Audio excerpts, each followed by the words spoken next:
मीनारी पटेल जी Canada से। राधे राधे महाराज जी। महाराज जी, आस्था और तर्क के बीच का नाजुक संतुलन क्या है? आस्था और तर्क। देखो, आस्था होती है हृदय से और तर्क होता है बुद्धि से। अगर शास्त्र सम्मत तर्क किया जाए किसी बात को जानने के लिए तो वो तो स्वीकृत है, लेकिन अगर किसी बात को अपमानित करने के लिए तो फिर वो वितर्क हो जाता है। और तर्क वितर्क फिर वो परमार्थ नहीं होता, वो लड़ाई झगड़े का रूप रख लेता है।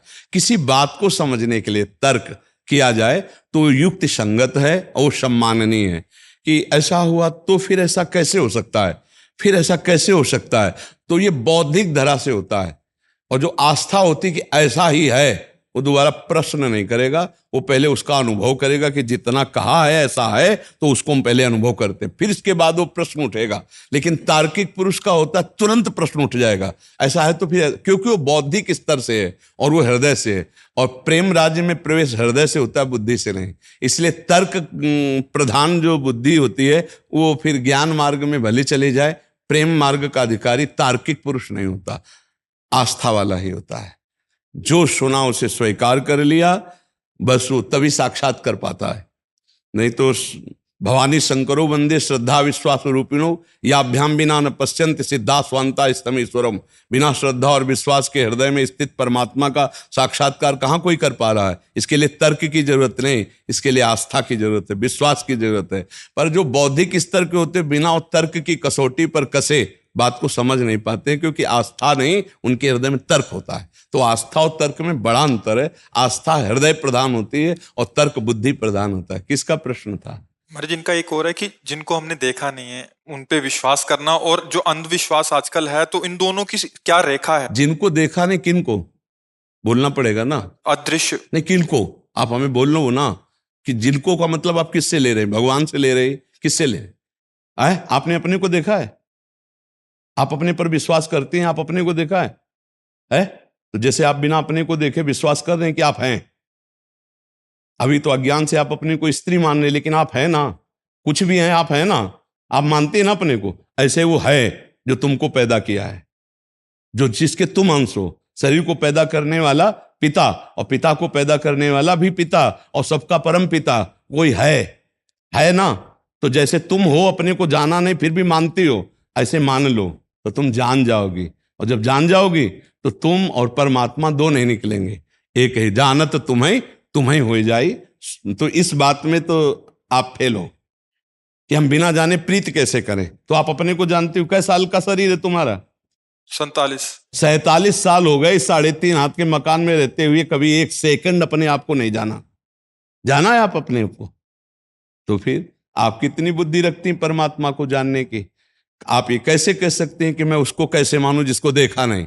आप अपने को नहीं देखा तो आप मान रही हैं कि आप हैं, और आप ये भी मान रहे हैं कि ये ढांचा आपका नहीं है, ये जलेगा मरेगा।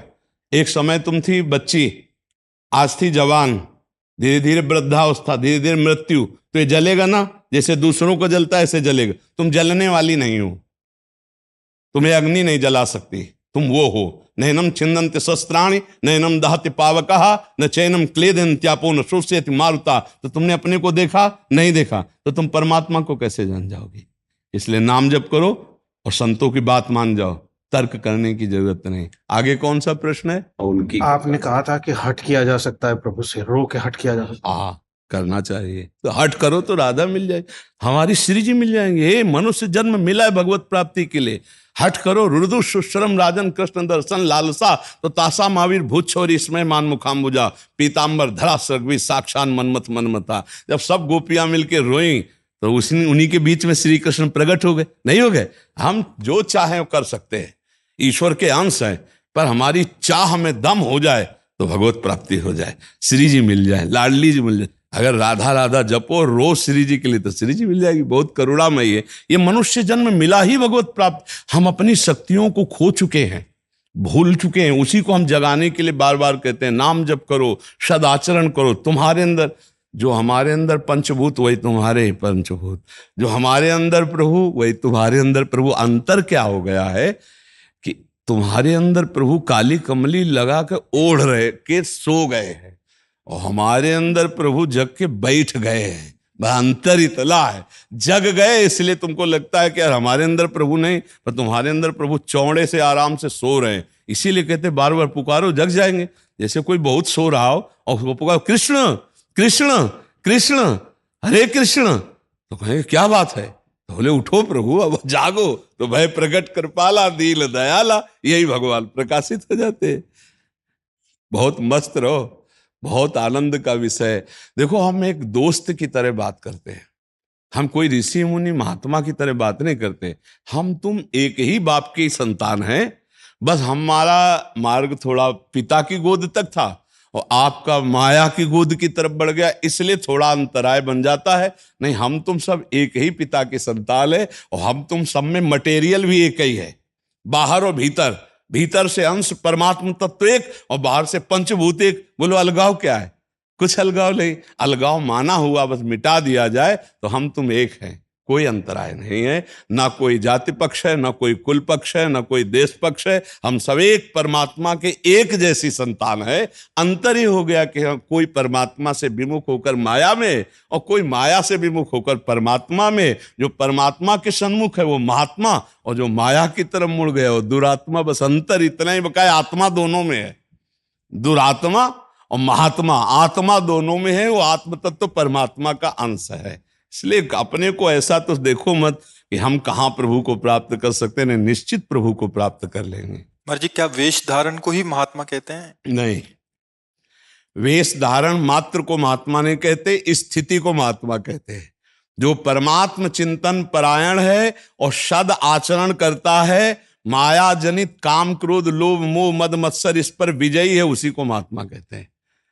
महात्मा गृहस्थी में भी हो सकता है, विरक्ति में भी हो सकता है, और दुष्ट गृहस्थी में भी हो सकता है और विरक्त भेष में भी हो सकता है। कालने में भी तो राक्षस ही तो था, जो महात्मा का भेष धर के हनुमान जी को रोकना चाहता था, वो राक्षस ही तो था। तो मतलब महात्मा भेष में राक्षस भी हो सकता है और राक्षसों के यहां महात्मा भी हो सकता है। दैत्यराज हिरण्यकश्यप के घर में बड़ा भारी महात्मा था प्रहलाद जी। प्रहलाद जी जैसा कोई महात्मा था? दैत्यराज के कुल में महात्मा प्रहलाद जी, दैत्य कुल में महात्मा विरोचन, दैत्य कुल में महात्मा बलि नहीं थे। तो हमें आचरण और स्थिति को महात्मा सिखाया गया कि वो जिसके आचरण से ही है, जिसकी स्थिति वही है, वो महात्मा है। और जो आचरणहीन है, स्थिति रहित है, वो महात्मा नहीं, वो दुरात्मा है। वो किसी भी वेश में हो सकता है। जैसे महात्मा किसी भी वेश में हो सकता है, ऐसे दुरात्मा भी किसी वेश में हो सकता है। समझ रहे ना? तो महात्मा एक स्थिति का नाम है, ना कि केवल भेष का।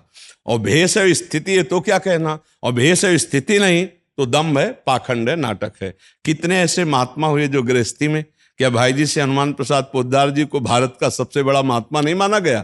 आप विचार करके देखो, धोती कुर्ता और पति पत्नी पुत्र परिवार वाला सारा लीला। और हमारी गोपियां, ब्रज गोपियां क्या महात्मा नहीं मानी गई? तो पति है, पुत्र है, परिवार है, घर है, गृहस्थी है। और कोई बैरागी थी क्या प्रगट में? थी तो गृहस्थी। और बड़े बड़े परमहंस सुखदेव जी जैसे उनकी गाथा गा रहे। तो महात्मा का मतलब भगवत चरणारविंद में निरंतर जिनकी स्थिति है और जो काम क्रोध लोभ मोह मद विजयी है, वही महात्मा। चाहे वो स्त्री हो, चाहे पुरुष हो, चाहे गृहस्थ हो, चाहे विरक्त हो, उसी को महात्मा कहते हैं। देखो विभीषण जी गृहस्थ में है और विभीषण जी राजमंत्री हैं, रावण के भाई भी और राजमंत्री हैं। और भगवान कहे तुम सरीखे संत प्रिय मोरे धरो दे नहीं आन्य। तुम्हारे जैसे महात्माओं के लिए मैं अवतार धारण करता हूं, भगवान कहते हैं। तो महात्मा स्थिति का नाम है। महात्मा जिनके ऐसे लक्षण होते हैं जो शास्त्र सम्मत है, उन्हें महात्मा कहते हैं। ब्रजवासियों का अन्न सिद्ध कर देता है। जो मांग मांग के जो ब्रजवासियों का अन्न पाया ना, उसी अन्न का प्रभाव है। ब्रजवासियों के टूक में भगवान का प्रेम विराजमान है। इस रज में जो प्रकट हुए ब्रजवासी हैं, उनका जो कोई अवहेलना कर दे, अपमान कर दे, तो चाहे खोपड़ी के बल खड़े होकर तप करे, लाभ नहीं प्राप्त हो पाएगा। ब्रजवासियों का वचन कड़ुआ होता है, पक्का कड़ुआ होता है, लेकिन हृदय बहुत प्रेमी होता है। अगर उनके वचन पे चला जाए तो फिर समझ नहीं पाएगा ब्रजवासियों की। अगर ब्रजवासी अपने स्वरूप में बोले तो शास्त्र नाम की तरह गाली निकलती नहीं निकलती। अपने स्वरूप में बोले तो ऐसे सब, पर हृदय के बहुत प्रेमी होते हैं। एक बार हम नंदगांव में भिक्षा कर रहे थे, गुरुजी साथ थे। तो जो एक घर में बोला राधे श्याम, सो एक माई निकली, उसने सैकड़ों गालियां दी। गुरुजी ने कहा खड़े रहो, वहीं खड़े रहो। हम कहा महाराज ये तो गुस्सा होगी। फिर हम कहा राधे श्याम, तो फिर एक रोटी घी लगा करके लाई। तब गुरुजी ने जो एकांत में कहा कि ये ब्रजवासियों के जो कठोर वचन है साधु का अभिमान नष्ट करके उसकी तपस्या को पुष्ट करते हैं। तो ब्रजवासियों का जो अन्न है और ब्रजवासियों की जो चरण रज है, और ब्रजवासी जिसे ये कह दे कि मेरो बाबा है, अरे कछुना है तो मेरो बाबा है, तो पक्का समझो नंद नंदन उसको अपना बना लेते हैं। और अगर ब्रजवासी कह दे अरे कछुना है पाखंडी, तो पक्का समझो चाहे खोपड़ी के बल तप करे प्रमाण नहीं मिल सकता। और ये ब्रजवासियों का जो प्रेम है ये प्रभु स्वाभाविक इनके है।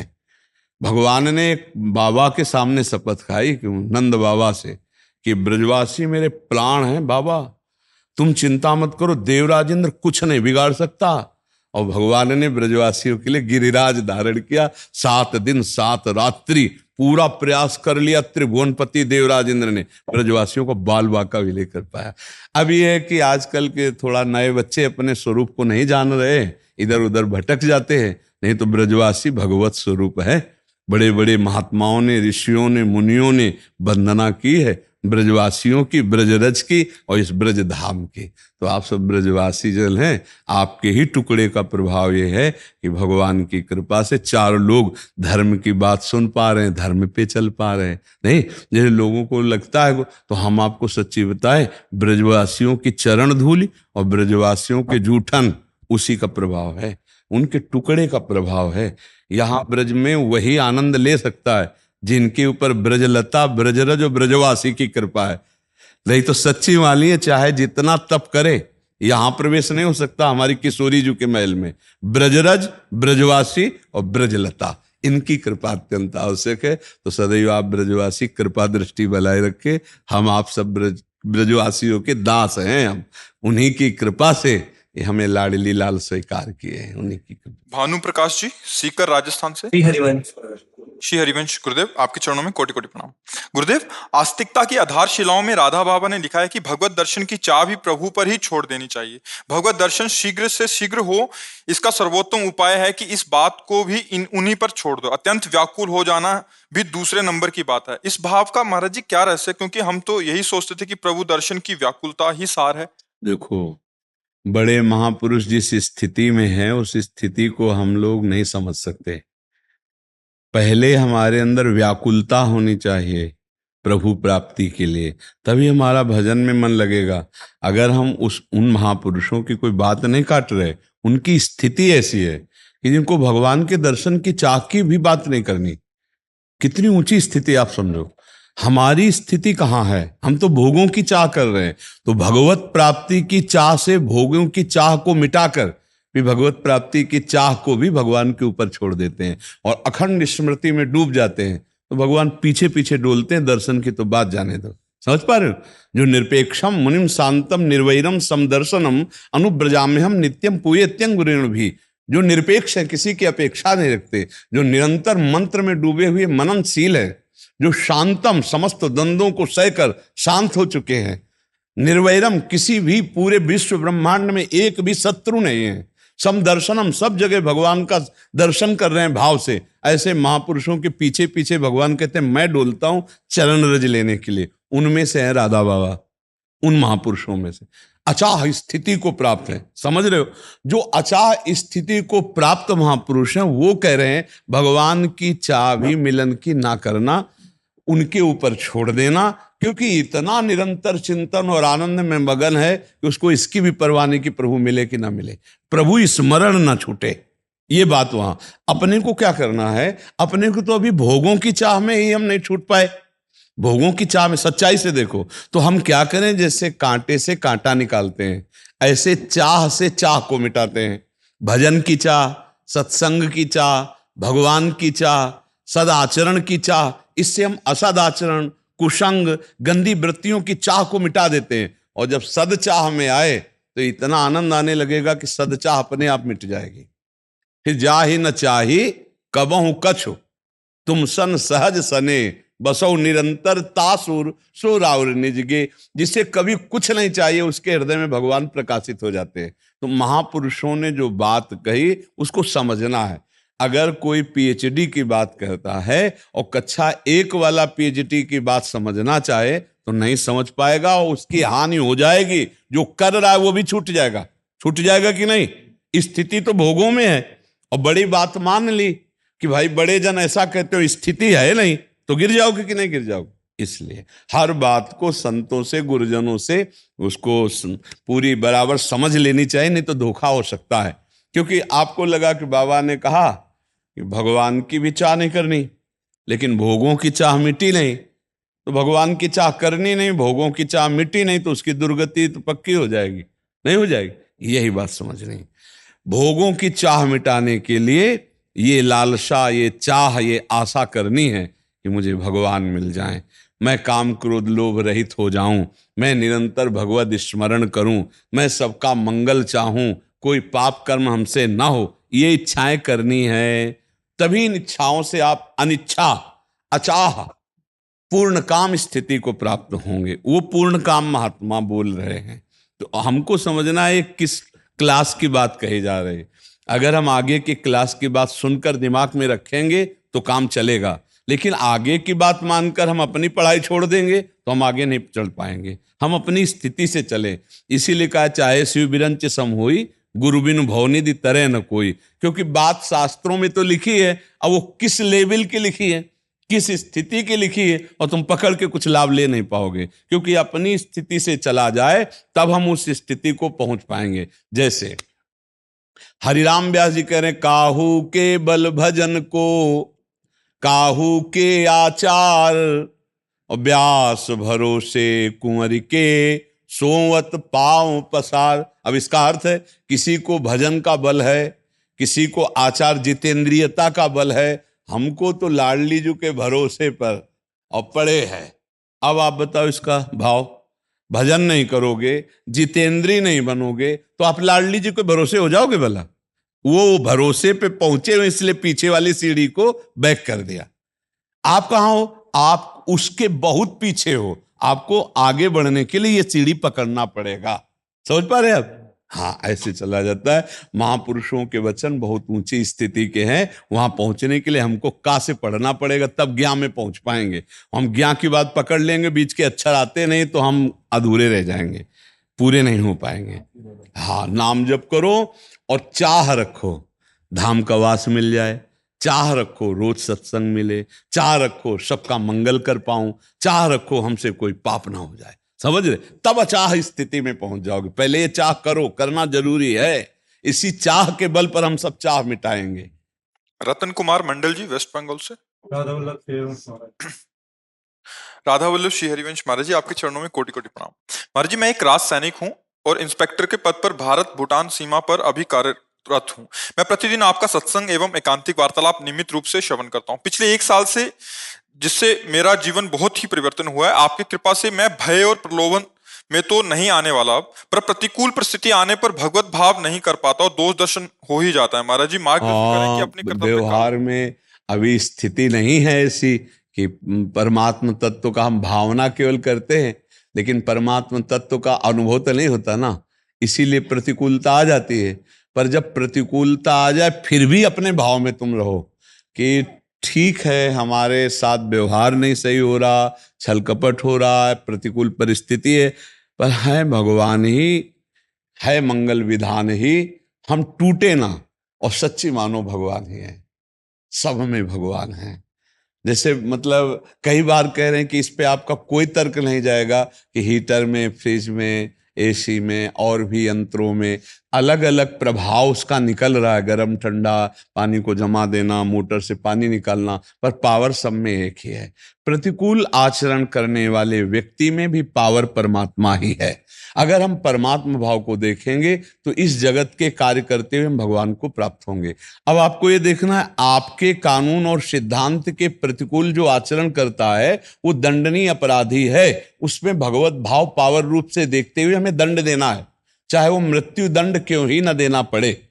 मान लो आप ऐसी स्थिति में है कि सामने वाला हमारे राष्ट्र के विरोधी भावों से परिपूर्ण है और अब आपको उसको रोकना है, जरूरत पड़ी तो आप अस्त्र के द्वारा उसका प्राणांत कर देने पर भी आप अपराधी नहीं माने जाएंगे। क्योंकि आप अपने राष्ट्र की रक्षा के लिए, समाज की रक्षा के लिए तैनात किए गए हैं। और राष्ट्र और समाज में वो अधर्माचरण करे, वो हिंसा करे, और उसको रोकने के लिए आपका अधिकार है। तो अगर रोकने के लिए हम प्रयास करेंगे और अगर कहीं उसकी मृत्यु तक हो जाती है तो हमारी पूजा ही होगी, अपराध नहीं माना जाएगा। अपनी पर्सनल व्यवहारिक दिनचर्या में प्रतिकूलता करने वाले को हम क्षमा कर सकते हैं, लेकिन हमारे धर्म, हमारे राष्ट्र पर अगर प्रतिकूल व्यवहार करेगा तो हम अपने पद के अनुसार, कानून के अनुसार उसको दंड देंगे, ये हमारी पूजा होगी। इस पे कोई संशय? बस व्यवहारिक प्रतिकूलता को हम क्षमा करने की बात करते हैं। जैसे मान लो आपके कानून हिसाब से बिलग, आपका दोस्त भाव है, आपके साथ जो रहने वाले हैं, आपके परिवार के जन हैं या समाज के जन कोई प्रतिकूलता कर रहे हैं, जहां तक है हम उसे सह सकते हैं, हम उसे नाम जप के द्वारा मिटा सकते हैं, लेकिन राष्ट्र प्रतिकूलता या धर्म प्रतिकूलता, इस पर भी हम नहीं सह सकते। इस बात को आप समझ पा रहे हैं? हाँ, तो व्यवहारिक प्रतिकूलता को सहने के लिए यह अध्यात्म कहता है कि अगर हमको कोई गाली दे देता है तो हम सह सकते हैं, लेकिन कोई हमारे राष्ट्र को गाली देगा तो हम उसकी जबान पर अंकुश मार देंगे। कोई हमारे गुरु पर, हमारे धर्म को गाली देगा, नहीं हमें गाली दोगे तो हम सह जाएंगे, लेकिन हमारे गुरु को गाली दोगे, हमारे धर्म को गाली दोगे, हमारे राष्ट्र को गाली दोगे, फिर हम नहीं सह सकते। महाराज जी, व्यवहारिक प्रतिकूलता को सहने के लिए कैसे सामर्थ्य आएगा? विवेक के द्वारा, विवेक के द्वारा सहा जाता है। जैसे हम कल भी चर्चा की थी कि व्यवहारिक प्रतिकूलता को ऐसे सहते हैं कि ये आदमी जो प्रतिकूल व्यवहार कर रहा है, मेरा कोई पाप कर्म है उसका मार्जन करने के लिए, क्योंकि हमारे अंदर जलन होती है, हमको असहनशील एक ताप मिलता है अंदर, एक अंदर व्याकुलता नहीं होती, एक जलन होती, तो वो हमारे पाप को नष्ट करती है। तो भगवान उसके द्वारा गलत बुलवा कर, गलत छल कपट करवा कर मुझे जो जलन दे रहे हैं, ताप दे रहे हो, मेरे पाप का नाश हो रहा है। में तुम्हारे जी बहुत वेग आता है। हाँ, उसी को तो सहना। यम ही न व्यथयन्ते ते पुरुषम पुरुषर्षभ सम दुखा सुखा धीरम स्वमृतत्वाय कल्पते। उसी वेग को सहने के लिए तो सत्संग है, उसी वेग को सहने के लिए तो भजन मार्ग है। चुपचाप सह गए, हमारा पाप नष्ट हो गया, वो अपराधी नहीं है जो हमको गाली दे रहा है, क्योंकि हमारे पाप से प्रेरित होकर वो हमें गाली दे रहा है। अब अगर सह गए तो हमारा पाप नष्ट हो गया, वो तो एक निमित्त मात्र बना। ये अपने व्यवहार में देखना है, लेकिन पद में नहीं देखना, पद में नहीं देखना है, क्योंकि पद है आपका राष्ट्र सुरक्षा का। यदि कोई पद की तरफ कोई अंगुली उठाए तो राष्ट्र पद है वो। मान लो ऐसे अपने को कोई चलेगा, लेकिन जब आप वर्दी पे हैं और फिर वो कानून के विरुद्ध आचरण करता है, वहां क्षमा नहीं चाहिए, वहां दंड विधान चाहिए, क्योंकि उस समय आप कोई व्यवहारिक प्रक्रिया में नहीं है, आपको बहुत बड़ा कानूनी अधिकार मिला हुआ है, उसका आप पालन कर रहे हैं और उसमें बहुत अलर्ट रहना है। आपने पहले बात कह दी कि मैं भय और प्रलोभन से परास्त होने वाला नहीं हूं, तो इसलिए हम आपको कह रहे हैं व्यवहारिक प्रतिकूलता को तो हम ज्ञान के द्वारा, भक्ति के द्वारा सह लेते हैं, लेकिन अपने धर्म की प्रतिकूलता को, राष्ट्र प्रतिकूलता को हम नहीं सहेंगे। व्यवहार की प्रतिकूलता तो सहना ही है, तभी अध्यात्म में हम बलवान होते हैं, लेकिन राष्ट्रीय प्रतिकूलता फिर नहीं। समझ पा रहे हैं आप? इस पे कोई संशय है आपका?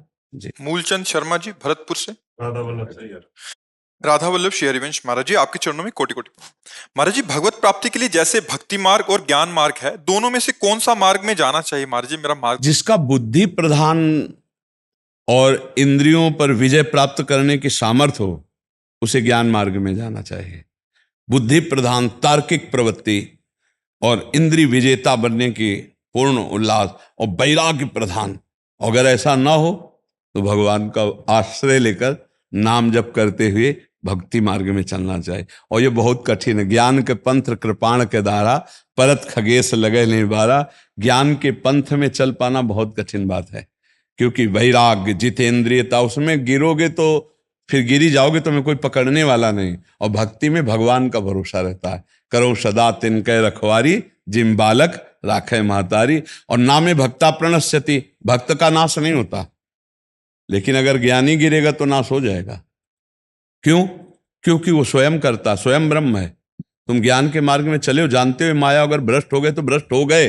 अगर भक्त गिर जाता है तो राहत न प्रभु चित्त चूक किए की, करत सुरत सै बार ही की। भगवान उसकी चूक पर ध्यान नहीं देते, ये ध्यान देते हैं मेरा जन है, उसका कल्याण हो ही जाता है। इसलिए भक्ति मार्ग में चलने वाले को परम ज्ञान हो जाता है। ऐसा नहीं कोई अज्ञानी रहेगा। देखो भक्त हनुमान जी है ना, ज्ञानी नाम अग्रगण्यम है ना, गरुड़ जी भक्त है ना, तो गरुण महाज्ञानी गुण राशि है ना, विश्वामित्र जी भक्त है ना, विश्वामित्र महामुनि ज्ञानी लगता है कि ले, तो कौन सा भक्त ऐसा है जो अज्ञानी हो? पूर्ण ज्ञान उसको भी हो जाता है, पर केवल ज्ञान मार्ग में चलने वाले को भय है कि अगर गिर गया तो फिर वो गिर ही जाता है, उठने लायक नहीं रहता। और भक्त अगर गिर गया तो भगवान संभाल कर करो सदा तिनके रखवारी जिम बालक राहत न प्रभु। ये बहुत बड़ी बात है, समझना है। राहत न प्रभु चित्त चूक किए की, अगर 100 बार गलती हो जाए तो भगवान क्षमा कर देते और कहते मेरा भक्त है नहीं। और अगर ज्ञान में गिर गए तो गिर ही गए, फिर उठने लायक है नहीं, क्योंकि तुम ज्ञानी हो। और वो बालक है, भक्त कैसा है? समर्पित बालक है। और ज्ञानी कैसा है? वो सुदृढ़ प्रौढ़ है। अब गिर गए तो भाई गिर गए, तुम जानो। तो इसलिए हमें लगता है कि अपनी स्थिति देख लेनी चाहिए। तो हमें लगता है ज्ञान के मार्ग में चलने लायक स्थिति नहीं है। भगवान का आश्रय लेकर नाम जप करो। कलयुग है, ये कलयुग है, ये कलिकाल मलायतन मन कर देख विचार, से रघुनाथ नाम बिन नाहि नान आधार। यहाँ छन छन में मन की मलिनताएं देखो अंदर कितना गंदा है। तो हम क्या ज्ञान से इसको धो पाएंगे? तो हम नाम जप करें, भगवान के भरोसे हो जाएं कि हे नाथ, जैसे भी पतित दीन हैं हम आपके हैं, हमारा भगवान का संबंध बढ़िया है। पापी हैं तो पतित पावन भगवान है, दीन है तो दीनानाथ है नहीं। हमारा भगवान, अगर हम जीव हैं तो हमारे भगवान अंशी हैं, हमारा भगवान से संबंध है। तो हम भगवान का भजन करें, भगवान की भक्ति करें, तो इसमें ज्ञान वैराग्य भी आ जाएगा और हमारा कल्याण हो जाएगा। और ज्ञान मार्ग में चलने के लिए बहुत कठोर हृदय चाहिए, जिससे हर विकार सह करके, और किसी से भी राग नहीं, ना अपने शरीर से ना संसार से, तब वो आगे। वो बड़ा कठिन भाई, देख लो, एक चींटी काट ले तो कितनी देर सह पाओगे? मसलने का मन आ जाएगा? नहीं आ जाएगा। और ये शरीर का राग छोड़ना है, पूरे शरीर का, स्थूल शरीर, सूक्ष्म शरीर, कारण शरीर, तब वो ज्ञान मार्ग में चल पाता है। तो कहा गया ज्ञान के मार्ग में चलने का मतलब तलवार की धार पर चलना, सही मार्ग में चलना। बुद्धि से प्रवचन करके ज्ञानी होना एक अलग बात है, लेकिन स्वरूप बोध होना एक अलग बात है। ये बहुत बड़ी बात है, स्वरूप बोध होना। हाँ, तो हमें लगता है भगवान का आश्रय लेकर भगवान की भक्ति करे तो भक्ति के पुत्र हैं ज्ञान और वैराग्य। जहां माँ आएगी वहां बेटा आ ही जाएंगे, ज्ञान वैराग्य आ ही जाएगा। और इसमें भरोसा रहता है भगवान का, इसलिए पतित होने पर भी पतित पावन भगवान संभाल लेते हैं। और उसमें गिरा तो फिर गिरी पड़ा, कोई पकड़ने वाला नहीं है, क्योंकि खुद ब्रह्म वो है। ज्ञान में खुद ब्रह्म वो है, तो भैया ब्रह्म हो, गिरो फिर तो गिरो फिर। और अगर भगवान को स्वामी मानकर स्वयं सेवक, तो फिर वो संभाल लेते हैं। और अंत तत्व ज्ञान वही हो जाता है, जो ज्ञानी को बोध होता है ना, वही भक्त को भी हो जाता है। आ जाएगा बात। हाँ, वो क्योंकि ज्ञान और वैराग्य भक्ति के पुत्र हैं तो आ ही जाएंगे। नाम में डूब जाओ। हाँ, नाम में डूबो। डॉक्टर अमित जी। श्री हरिवंश। श्री राधा वल्लभ श्री हरिवंश। गुरुदेव, आपके चरणों में कोटि कोटि दंडवत प्रणाम। महाराज जी, मैं श्री आचार्य श्री हरिराम व्यास जी महाराज जी की जन्मस्थली ओरछा के पास झांसी के पास से आया हूँ। प्रणाम आपको, क्योंकि इतने बड़े महापुरुष का नाम लिया जो हमारे गुरुजन हैं, तो प्रणाम आपको जी। महाराज जी, शरीर से दंत चिकित्सक हूँ। महाराज जी, मैं 2 साल से आपका सत्संग सुन रहा हूँ और आपको अपना गुरुदेव मान लिया है। आपके प्रभाव और वाणी से मुझे विश्वास हो गया कि मैं निकुंज जाऊंगा और श्यामा जी मुझ पर कृपा करेंगे। हाँ, ये विश्वास ही बहुत बड़ी वस्तु है। आज जो सत्संग में हम कह रहे थे कि हम रोज बार बार उत्साह दिलाया करते हैं कि आपको भगवत प्राप्ति, आपको भगवत प्राप्ति, वो आप सोच लो पक्का। भगवान कभी विश्वास नहीं तोड़ते, एक बात समझ लो। अगर मन में ठन गया कि ये मेरे बल से तो नहीं, पर संतों की वाणी ऐसा है, गुरु के बल से, इष्ट के, मुझे भगवत प्राप्ति पक्का हो जाएगी। और अगर आप ऐसा कि मुझे कहाँ होने वाली, तो पक्का नहीं हो पाएगी। इसलिए दृढ़ निश्चय, आशा बंधा, ये हमारे शास्त्रों में लिखा है, आशा बंधा समुत्कंठा नाम गाने सदा रुचि। ये दृढ़ आशा रखो, मुझे भगवत प्राप्ति इसी जन्म में होगी। और उत्साह पूर्वक, प्रेम पूर्वक नाम जप करो, प्रियाजू का नाम जप करो, इसी से सब मंगल हो जाएगा। बहुत दृढ़ है।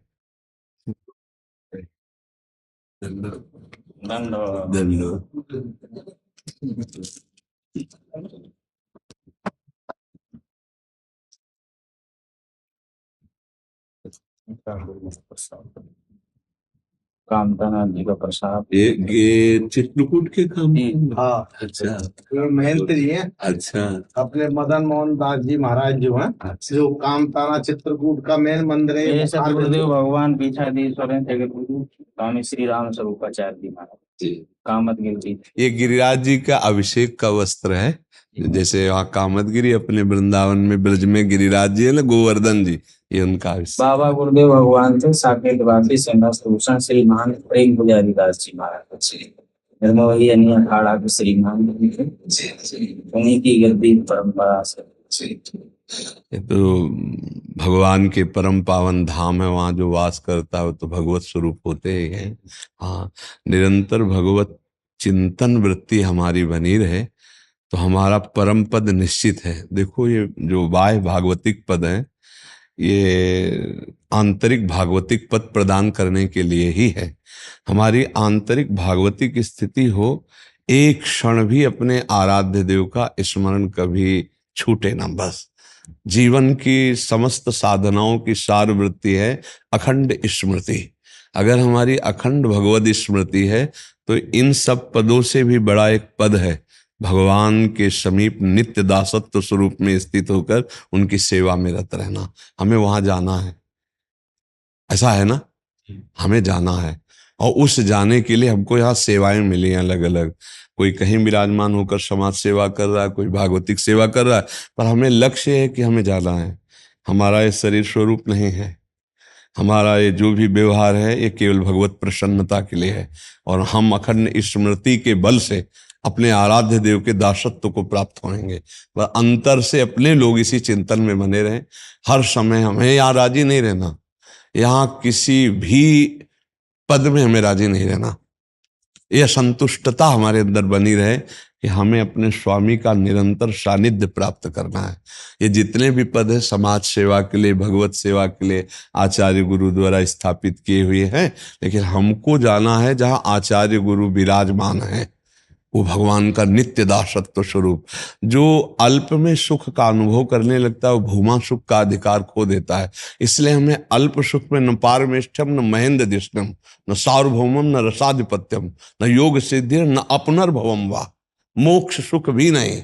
हमें केवल अपने स्वामी का दासत्व चाहिए और वो हर समय हमारे नेत्रों के सामने रहे और हम मानस पटल से उनकी सेवा करते रहें। बस यही हमारे हृदय में एक बात आई है कि निरंतर स्मृति अगर चल रही तो हमारा जीवन परम सार्थक हो गया। हमारा आपका मिलन, हमारा आपका दर्शन इसी बात में सार्थक है कि हम आप दोनों अपने गुरुजनों के प्रताप से अखंड स्मृति को प्राप्त हो।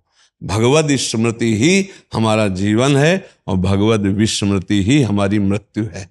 तदर्पिता अखिलाचारिता तदस्मरण, देवर्षि नारद जी कहते हैं तदस्मरणेन परम व्याकुलते थे। हम अपने आराध्य देव के लिए रोएं, आराध्य देव के लिए तड़पें, हमारा हृदय आराध्य देव में तन्मय रहे, उनकी सेवा में रहे। ऐसा हमें भी आशीष दीजिए कि हम अपने आराध्य देव के लिए तड़पें, रोएं। ये तो व्यवहार थोड़ी देर के लिए है, इसके बाद एकांत में हम अपने प्रभु के लिए तड़पें, हमारा हृदय व्याकुल रहे। आज का दिन गया, प्रभु नहीं मिले, आज का दिन गया। अब क्योंकि मृत्यु नजदीक है, किस समय कब इस हमको शरीर से वंचित कर दे और हम अपने आराध्य देव को ना प्राप्त कर पाए, ये बहुत बड़ा धोखा होगा। पर ये हम सबको स्मरण रखना है। अच्छा, इसका कोई भरोसा नहीं श्वास कब रुक जाए, और जो श्वास रुकी उस समय जो चिंतन वही हमारी गति। इसलिए हर श्वास में अधिक से अधिक हम अपने स्वामी का स्मरण करते हुए जीवन व्यतीत करें। यही जीवन का परम लाभ सार है। महाराज जी के मतलब अदृश्य पर विश्वास और अंधविश्वास में पड़ने के बीच की रेखा क्या है? हाँ, अंधविश्वास एक अलग चीज होती है कि जैसे हमें कुछ ज्ञान नहीं और हमने गुरु की बात पकड़ ली, कोई बुद्धि नहीं लगाई और हम निकल गए। एक तो ये विश्वास की बात हो गई, इसमें कल्याण हो जाएगा कि अब हमें तो कुछ मालूम नहीं और आप हमारे गुरु हो, आप बता दो जो उससे काम हो जाएगा। जैसे एक छोटे से बालक थे जिनका नाम था धन्ना जाट, बड़े महान भगत हुए। उनको परिवार की माँ ले गई कथा सुनाने, तो कथा में कह रहे थे बिना भगवान का भोग लगाए जो खाता है वो पाप खाता है, भगवान की सेवा करनी चाहिए। तो घर में आए, अपनी माँ से कहा, 8-10 वर्ष के होंगे, कि हमारे घर में तो भगवान है नहीं, और भगवान का भोग नहीं लगता, पाप खाया जाएगा, अब कैसे होगा। तो कथा का आखिरी दिन था, तो पंडित जी के पास गए, कहा कथा आपने सुनाया कि बिना भगवान का भोग लगाए नहीं खाना चाहिए, भगवान हमारे यहाँ तो भगवान है नहीं, तो आप भगवान दे दो। तो उन्होंने देखा कि बच्चा है, तो उन्होंने कहा देखो कथा समाप्त होगी तब भगवान दे देंगे। अब वो दूसरे दिन जब जाने लगे तो उनके पीछे चले, भगवान दे दो गुरुजी आप कह रहे थे। तो अब उन्होंने सोचा लड़का है, इसको ठाकुर जी तो दे नहीं सकते, तो भांग खाते थे, तो भांग का बट्टा ऊपर का, कहा ये भगवान है ले लो। पूरी कथा बड़ी। तो उनका कैसे सेवा करेंगे, तो बोले नहा के नहा देना और पवा के पा लेना, बस इतनी सेवा है। और वो इतने खुशी हो, देखो विश्वास है क्या, भांग का बट्टा, इतने खुशी हो गए कि मुझे ठाकुर जी मिल गए, मुझे भगवान मिल गए। घर में गए, नहाया और ठाकुर जी को ना, वही मतलब भांग के बट्टा को ना, और बाजरे की रोटी, गरीब आदमी सामने रखा, पाओ प्रभु। और वहां प्रभु कहाँ, एक दिन हो गया, तो उन्होंने सोचा हमारे पास कुछ है नहीं, लगता पंडित जी के पास खीर पुआ सब सामग्री थी तो ठाकुर जी पाते, वो बिल्कुल ठाकुर जी मान रहे हैं। दूसरा दिन हुआ फिर वही बाजरा, तीसरा दिन हुआ फिर वही बाजरे की रोटी। तो वो रो रो करके ऐसे भांग का बट्टा पकड़ा, कहने लगे प्रभु हमारे पास नहीं है कि हम तुम्हें खीर पूड़ी पुआ पवा सके, और गुरु जी ने कहा बिना पवाए पाना नहीं, अगर आप नहीं पाओगे तो हम चाहे मर जाएं लेकिन नहीं पाएंगे। उसी समय श्री कृष्ण प्रकट हो गए, क्योंकि भगवान तो सर्वत्र है ना। भांग के बट्टे की जगह में श्री कृष्ण बैठे हैं, उन्हीं की अवस्था का रूप लेके, और वो और बाजरे की रोटी शुरू कर दी पाना। तो बोले देखो तुम कितने निर्दयी हो, 3 दिन से तो हमें भूख लगी है और हमारे घर में ज्यादा कुछ है नहीं, 1-2 रोटी माँ बना पाती है, गरीब आदमी, पूरी रोटी तुम नहीं पाओगे, आधी हमें दो आधी तुम पाओ। भगवान ने, और फिर जो लीला का विस्तार हुआ कि धन्ना सेठ हो गए, अपार वैभव उनके। ये है विश्वास, गुरु के वचनों पर बिल्कुल बुद्धि न चलाकर विश्वास। और एक अंधविश्वास कहते हैं पाखंड को, नहीं कि हम तुम्हारी आयु बढ़ा देंगे, हम तुम्हारा रोग नष्ट कर देंगे, हम तुम्हारा ये कर देंगे वो कर देंगे, ये सब गलत जगह है, अंधविश्वास है, इसमें फंस जाओगे, नष्ट हो जाओगे। तुम बेवकूफ बनाते हो उनको जिनको ज्ञान नहीं है। बचपन से बाबा जी मंत्र अनुष्ठान करते रहे, अवश्य में भोक्तव्यम कृतम कर्म शुभाशुभम, भीषम पितामह 6 महीना बाणों की सैया में रहे, तुम कलावा से तुम कर्म बांध दोगे, जंतुर बांध कर तुम किसी के कर्म मिटा दोगे, तो नौटंकी नाटक है कि नहीं। बोले धन चकाचक आ जाएगा, अरे इतना तुम्हें तमीज होती धन चकाचक करने की तो दूसरे के हाथ देखने की जरूरत नहीं थी, तुम्हें अपने हाथ देख के तुम करोड़पति बन जाते। ये सब इसे कहते हैं अंधविश्वास, कि इसमें मत फंसो, तुमको अपने कर्म भोगने पड़ेंगे। हाँ एक उपाय है जो तुम्हारे कर्मों को मिटा सके, वो श्री कृष्ण है, दूसरा उपाय नहीं। मामेव ये प्रपद्यन्ते माया मेताम, तुम खुद भजन करो, श्री कृष्ण को रिझा लो, वो तुम्हें सुखी कर देंगे, वो कर देंगे सुदामा से सुदामापुरी, ये सामर्थ्य उनमें है। तो इसलिए इसको, इस अंधविश्वास को हम रोकते हैं कि ये ड्रामेबाजी में कभी कोई मत फंसो। किसी के जंतुर भरने में इतनी ताकत नहीं कि हमारे कर्मों को नष्ट कर दे। ये भगवान ने आयुर्वेद बनाया, भगवान ने डॉक्टर बनाए, भारत में इतने इतने बड़े पढ़े लिख कर डॉक्टर, ये सब बेवकूफ है क्या। वशिष्ठ जी जैसा कोई ज्ञानी महात्मा बिरला ही होता है। राम जी को 14 वर्ष का वनवास, सिया जी का हरण, दशरथ जी का मरण, कौशल्या का वैधव्य, इसे नहीं रोक पाए। और कह रहे हैं भरत जी से, सुनो भरत भावी प्रबल बिलख कहो मुनिनाथ, हानि लाभ जीवन मरण जस अपजस विधि हाथ। हमारे भारतवासी ऐसे अंधविश्वासी हैं, इसमें लगे। इस बात को हम अंधविश्वास का खंडन करते हैं। अंधविश्वास को अगर मानो तो गुरु के वचन मान लो। बोले राधा जपो, कृष्ण जपो, अब बुद्धि लगाने की जरूरत नहीं, जप के देखो तुम्हारा मंगल हो जाएगा। कृष्ण नाम तुम्हारा मंगल कर देगा, राधा नाम तुम्हारा मंगल कर देगा, राम नाम तुम्हारा मंगल कर। ये जंतुर अंतुर ये मंगल नहीं करने वाले, बस पक्का कह रहे। महीना 2 महीना 4 महीना कोई मंत्र जपता होगा तो सिद्धियां अपनी बताता होगा। यहाँ बचपन से मंत्र ही जप रहे हैं। हमारे ब्रज में एक से एक सिद्ध हुए, बताओ कौन जंतुर बांधने वाला हुआ। एक से एक सिद्ध हुए, एक से एक सिद्ध हुए कि जिनके पीछे भगवान डोलते हैं, लेकिन अगर 2 थप्पड़ मार दिए तो बोले कुछ नहीं, ऐसे ही सह के रह गए। पंडित रामकृष्ण बाबा, पंडित गया प्रसाद जी, एक से एक सिद्ध महापुरुष हमारे ब्रज में हुए। अभी अभी थे पूज्य श्री चंद्रशेखर बाबा, रात दिन भजन में लगने, ऐसे ही रहे ना। ये है सिद्धि, जिनके साथ श्री कृष्ण खेल रहे, जो चिल्ला चिल्ला कर श्री कृष्ण के प्रेम में रो रहे हैं, वो ऐसे ऐसे ये है सिद्ध महापुरुष। ऐसे तस्मा शास्त्रम प्रमाणमते कार्याकार्यो व्यवस्थित हो, शास्त्र के अनुसार चलो, सबको भगवान नाम जप में लगाओ, सबको धर्म कर्म में लगाओ। स्वयं अच्छे आचरण करोगे तो तुम्हारे पाप नष्ट हो जाएंगे। तुम करो पाप और सोचो कि कोई जंतुर बांध दे और हम ठीक हो जाए, तो भाई ऐसा सृष्टि में कोई जंतुर नहीं पैदा हुआ कि तुम्हारे पाप कर्म को नष्ट कर दे। वो है नाम संकीर्तनम यस्य सर्व पाप प्रणाशनम। भगवान कृष्ण का नाम संकीर्तन, राधा नाम, राम नाम, इन नाम के कीर्तन से मंगल हो। समझ पा रही सखी जी? महाराज जी, आप सभी भारत सरकार के अलग अलग डिपार्टमेंट में अधिकारी हैं, कोई आईपीएस हैं, कोई पुलिस में, कोई मतलब रेवेन्यू। प्रसाद दे दो, क्या सेवा करें आप? बचपन से आशीर्वाद बना रहे और हम लोग सही मार्ग को अर्पित हो जाएं, यही एक आशा है। हमारा तो आंतरिक बस भाव ये रहता है कि यदि आपका राष्ट्र पदों पर जो भी अधिकार है, धर्म पूर्वक उसका निर्वाह किया जाए और नाम जप करते रहिए, जिससे नाम जप से बुद्धि में आंतरिक दोषों को शमन करने की सामर्थ्य आए, जिससे हमारे अंदर काम अटैक कर रहा है, क्रोध अटैक, लोभ, मोह, मद, मत्सर, इनको हम किसी बाहरी अस्त्र से, पिस्तौल से, राइफल से, गोली से, बम से नहीं उड़ा सकते। इनके लिए हमें विवेक चाहिए। विवेक होता है भजन से। आप जितना नाम जप करेंगे उतने आंतरिक बलवान होंगे, और अंदर के शत्रुओं को परास्त कर लिया तो आप बाहर बहुत अच्छी सेवा कर लेंगे। हमसे गलती तभी होती है जब हम अंदर के शत्रुओं से हार जाते हैं। लोभ हमको हरा दे तो हम अधर्माचरण करने लगेंगे, काम हमको हरा दे तो हमसे अधर्माचरण होने लगेगा, मोह ज्यादा बढ़ जाए परिवार का तो हम राष्ट्र सेवा से चूक कर बैठते हैं। तो हमें लगता है नाम जप किया जाए जिससे हम आंतरिक विकारों पर विजय प्राप्त करें और अपने पद और अधिकार के अनुसार प्राणपण से राष्ट्र सेवा करें। क्योंकि जितना हमें अधिकार मिला है उतना हम धर्म पूर्वक यदि सेवा करेंगे तो ये भगवान की सेवा मानी जाएगी, ये भगवान की पूजा मानी। नाम जप और अपने कर्तव्य का पालन, और कोशिश करें कि आज जो व्यसन बढ़ रहा है समाज में, व्यभिचार बढ़ रहा है समाज में, वो हम दूर कर सकें, स्वयं में ना हो और हम दूसरों को इससे बचाएं। हमारा राष्ट्र सुखी रहे, समृद्धशाली बने, व्यसन और व्यभिचार रहित होने पर ही हो सकता है। बहुत से जो अपराध बन रहे हैं वो व्यभिचार के अंतर्गत बन रहे हैं। आप देखना, जांच करना, बहुत से जो अपराध बन रहे हैं वो व्यसन के अंतर्गत बन रहे हैं।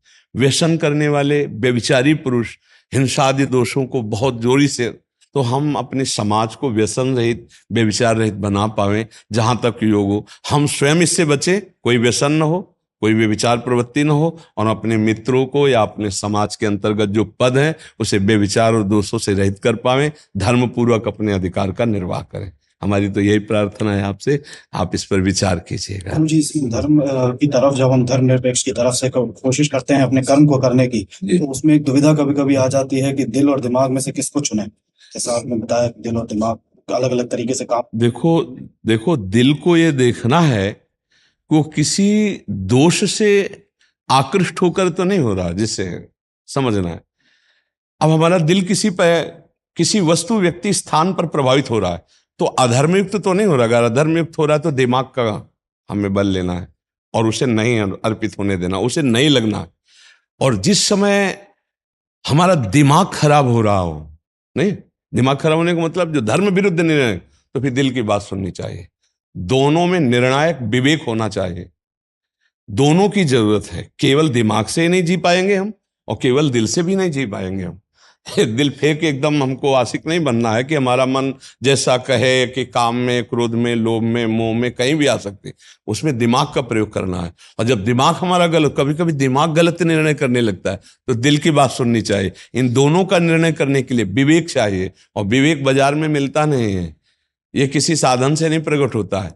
बिन सत्संग विवेक न होई, और राम कृपा बिन सुलभ न सोई। अगर सत्संग सुनते रहोगे तो दिल और दिमाग दोनों को शासन में करने के लिए विवेक पैदा हो जाएगा, और विवेक है तो आप दोनों पर शासन कर सकते हो। इस समय मेरा दिमाग गलत निर्णय कर रहा है, मुझे दिल की बात सुननी चाहिए। इस समय मेरा दिल निर्णय ठीक नहीं कर रहा है क्योंकि ये मोहाविष्ट हो रहा है, मुझे दिमाग का निर्णय करना चाहिए। तो उन दोनों पर जो शासन कर सकता है उसे विवेक कहते हैं। और विवेक मिलता है साधु संग से, सत्संग से, भजन से। इसीलिए हम कहते हैं नाम जप करते रहो, सत्संग सुनते रहो और अपने निर्णय में सही रहना।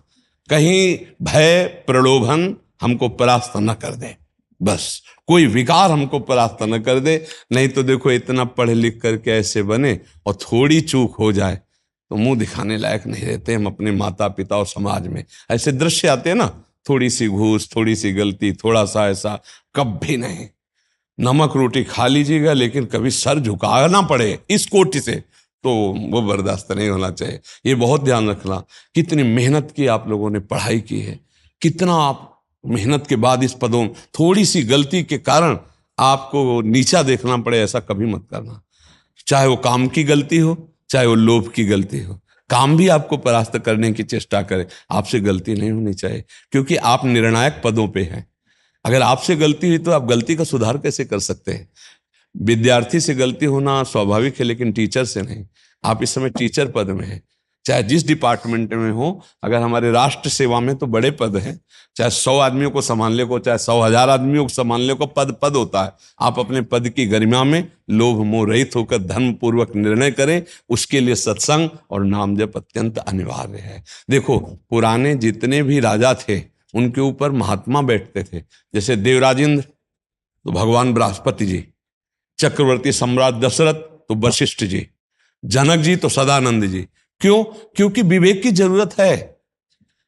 बल से ही नहीं जीता जाता, विवेक की भी जरूरत होती है। तो ये जो हमारे भारत में संत महात्माओं के वचन सुने जाते हैं वो विवेक के लिए, कि विवेक मिल जाए तो हम अपने आप को बचा सकते हैं। जैसे मान लो आपके सामने माया ने आकर्षण भेजा, कोई स्त्री, अब मन आपका राजी हो गया, अगर वो बात गलत हो जाती है आपके द्वारा चेष्टा, तो कोई देखे ना देखे आप अपनी स्थिति से गिर जाएंगे। आपको एक ग्लानि होगी, एक अशांति होगी जो आपको निर्णायक पदवी से हटा देगी। आप सही निर्णय करना छोड़ देंगे क्योंकि व्यभिचार रूपी दोष हो गया। ऐसे ही सब दोष हैं। आप निर्दोष होकर हमारे राष्ट्र की सेवा में रहे और बलवान स्वस्थ रहे, अंदर से भी बलवान और बाहर से भी बलवान। जी धन्यवाद।